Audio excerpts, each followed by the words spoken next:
2 लाख से ज्यादा सरकारी पद खाली हैं। शिक्षा विभाग में लगभग 50,000 पद खाली हैं। पुलिस विभाग में 20,000 पद खाली हैं। स्वास्थ्य सेवाओं में 20,000 पद खाली हैं। 30 से ज्यादा भर्तियों में पेपर लीक घोटाले हुए हैं। बेरोजगारी के चलते युवाओं में निराशा है, कुंठा है, विदेशों में पलायन हो रहा है। इस देश में सबसे ज्यादा बेरोजगारी हरियाणा में क्यों है? पूरे देश में 30%, हरियाणा में 37.4%। भाजपा के 10 साल में 50 से ज्यादा घोटाले हुए हैं। अभी 12,000 लीटर डीजल का घोटाला अपने बल्लभगढ़ डिपो का हुआ है, जो इसने मूलचंद शर्मा ने दबा दिया है, लेकिन वो दबने वाला नहीं है।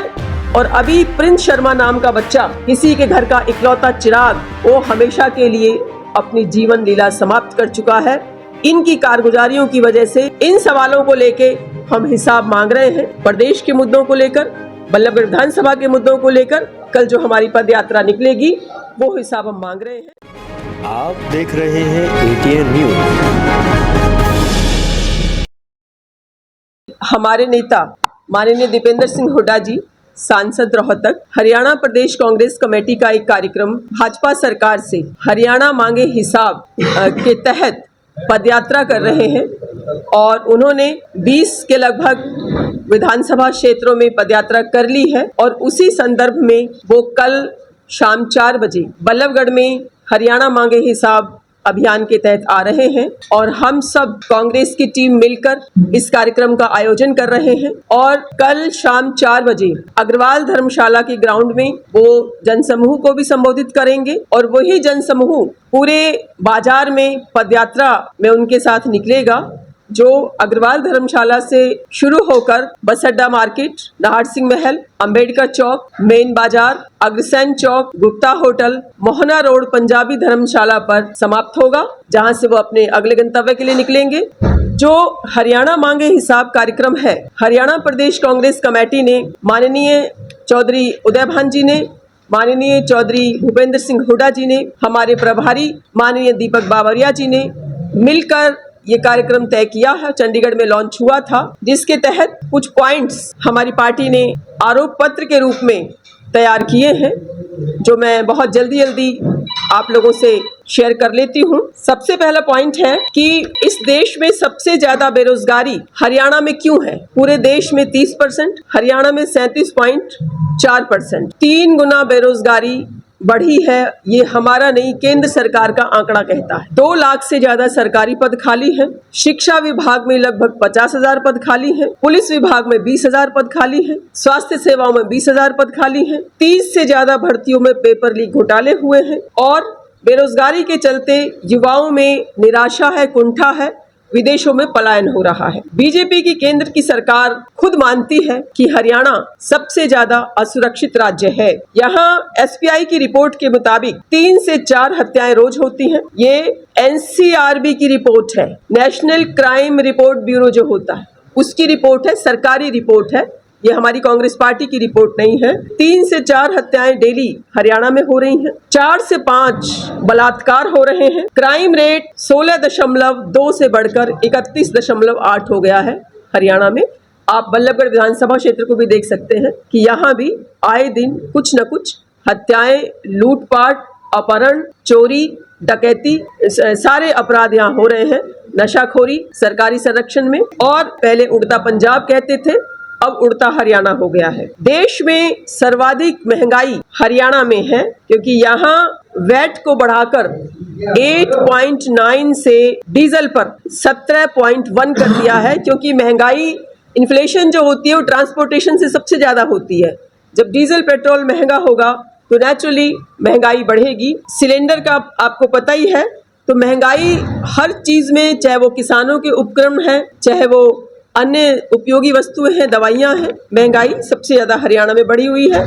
और जो जितने भी सरकारी पोर्टल हैं, जो हर चीज में पोर्टल बना दिया है, वो सारे फेल हो चुके हैं। जनता को बहुत ज्यादा कठिनाइयों का सामना करना पड़ रहा है इन पोर्टलों की बदौलत। भाजपा के 10 साल में 50 से ज्यादा घोटाले हुए हैं। इसमें खनन घोटाला 5,000 करोड़, हजारों करोड़ का यमुना का घोटाला, डाइम खनन घोटाला, 1000 करोड़ का शराब घोटाला, हजारों करोड़ का मेट्रो रूट बदलाव, वो भी एक घोटाला है। प्राइवेट बिल्डर से पैसा लेके मेट्रो रूट बदलाव किया गया है। 200 करोड़ का फरीदाबाद का नगर निगम का घोटाला, हजारों करोड़ का रजिस्ट्री घोटाला, धान खरीद, रोडवेज स्कीम घोटाला, अभी 12,000 लीटर डीजल का घोटाला अपने बल्लभगढ़ डिपो का हुआ है, जो इसने मूलचंद शर्मा ने दबा दिया है, लेकिन वो दबने वाला नहीं है।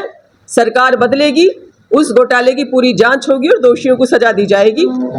धान घोटाला, पेपर लीक घोटाला और भाजपा सरकार में किसानों के ऊपर भी ये एक काल के रूप में ये सरकार आई है, क्योंकि 750 किसान मरे अपने किसान आंदोलन में। अभी तुम लोग बोलना। और किसानों की हालत सबसे ज्यादा दयनीय हो रही है। इसी तरह यहाँ दलितों और पिछड़े वर्ग की जो उपेक्षा हो रही है वो पहले कभी नहीं हुई है।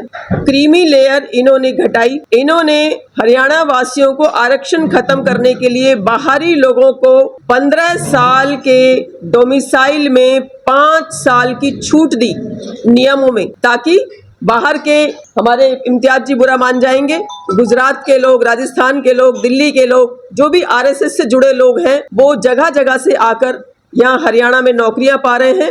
आप कोई भी उठाकर देख लीजिए रिजल्ट, हरियाणा के लोगों की भर्ती कम मिलेगी, बाहर के लोगों की भर्ती ज्यादा मिलेगी। इन्होंने 100 गज के प्लॉट देने की योजना को रद्द किया, मुफ्त पानी कनेक्शन देने की योजना को रद्द किया। ये सब SC-BC की योजनाएं थी। इन्होंने SC-BC की छात्रवृत्ति योजना को बंद किया। इन्होंने 5000 सरकारी स्कूल बंद कर दिए, जिसमें अधिकतर बच्चे SC-BC के पढ़ते थे। इन्होंने SC और OBC को उच्च शिक्षा से वंचित करने के लिए स्कूल, यूनिवर्सिटी की फीस बढ़ाई, तो शिक्षा का बिल्कुल डब्बा इन्होंने गोल करके रख दिया है। इससे प्राइवेट स्कूलों को बढ़ोतरी मिल रही है और उनको मनमानी करने का, लूटने का भी पूरा मौका मिल रहा है। इसमें आपके और हमारे बच्चे भी शामिल हैं। वो मनमानी एडमिशन फीस लेते हैं, मनमानी मंथली फीस लेते हैं। हमारे टाइम में प्रति व्यक्ति निवेश में हरियाणा नंबर 1 था और आज इन्होंने कहां से कहां अर्थव्यवस्था पहुंचा दी है। हमारे टाइम में मात्र 56,000 करोड़ रुपए हरियाणा पे लोन था, जो बाद में हमने 4 बिजली के बड़े कारखाने लगाए, वो 70,000 बना, क्योंकि हमने काम किया उनसे। राजीव गांधी एजुकेशन सिटी बनाई, जिसमें आज कितनी सारी यूनिवर्सिटीज काम कर रही हैं। इन्होंने अपने मात्र 9.5 साल के कार्यकाल में 4.5 लाख करोड़ 6 गुना कर्जा हरियाणा सरकार पे, आप पर और हम पे। आज जो बच्चा पैदा होगा वो 1.5-2 लाख रुपए का कर्जदार पैदा होगा। पुलिस व्यवस्था, कानून व्यवस्था बिल्कुल चरमराई हुई है। बिना पैसे के कहीं कोई काम नहीं होता है। परिवहन सेवा जो सरकारी होनी चाहिए वो तो चौपट है, लेकिन इनके समय में सैकड़ों बसें हर जगह से अवैध चल रही हैं, जिसमें हमारे मंत्री की नाक के नीचे ये सारा काम हो रहा है, जिसपे कोई भी कार्रवाई नहीं हो रही। ये जो मोहना रोड का नाला है, इस पर बाउंड्री करवाई थी, मुंडेर बनवाई थी, लेकिन इन लोगों ने 6 करोड़ रुपए की अब तक पेमेंट हो चुकी है और अभी बकाया है। काम पूरा नहीं हुआ है। 10 साल में छोटा कर दिया, नाले को नाली बना दिया है। और अभी प्रिंस शर्मा नाम का बच्चा, किसी के घर का इकलौता चिराग, वो हमेशा के लिए अपनी जीवन लीला समाप्त कर चुका है इनकी कारगुजारियों की वजह से, क्योंकि इन्होंने ना तो मुंडेर बनाई, ना ही समय पर काम पूरा किया। ये हमारे सभी साथी वहां पहुंचे थे, मैं उपलब्ध नहीं थी। 12 घंटे डेड बॉडी निकालने में लगे। इस मंत्री का क्या फायदा जो अपने शहर में इतनी व्यवस्था नहीं कर पाया कि 12 घंटे एक बच्चे की डेड बॉडी में लगे। एक तो जान गई, ऊपर से परिवार को जो हर तरह का कष्ट सहना पड़ा, उसके जिम्मेदार कौन है? उसका जिम्मेदार यहाँ का प्रतिनिधि मूलचंद शर्मा है। मैं ये कहना चाहूंगी कि नगर निगम घोटाले में जो हमारे साथी उठाते रहे हैं, हम लोग उठाते रहे हैं, 1 भी रुपए की रिकवरी आज तक नहीं हुई है। हम सब ये मांग करते हैं कि मूलचंद शर्मा जी, अभी 1 महीने का समय है उनके पास, हो सकता है उससे पहले आचार संहिता लग जाए, क्या 1 भी रुपए की रिकवरी अपने जो संगी साथी, उनके प्रिय मित्र ठेकेदार हैं, उनसे करवा पाएंगे? इन सवालों को लेके हम हिसाब मांग रहे हैं। प्रदेश के मुद्दों को लेकर, बल्लभगढ़ विधानसभा के मुद्दों को लेकर कल जो हमारी पद यात्रा निकलेगी, वो हिसाब हम मांग रहे हैं। और आप सबसे भी निवेदन है, आप भी इस कार्यक्रम को अच्छी से अच्छी कवरेज दीजिए, ताकि इसका एक मैसेज जाए और भारतीय जनता पार्टी की बिल्कुल सोई हुई सरकार को जगाने का काम ये पद यात्रा करे। आप सबका धन्यवाद।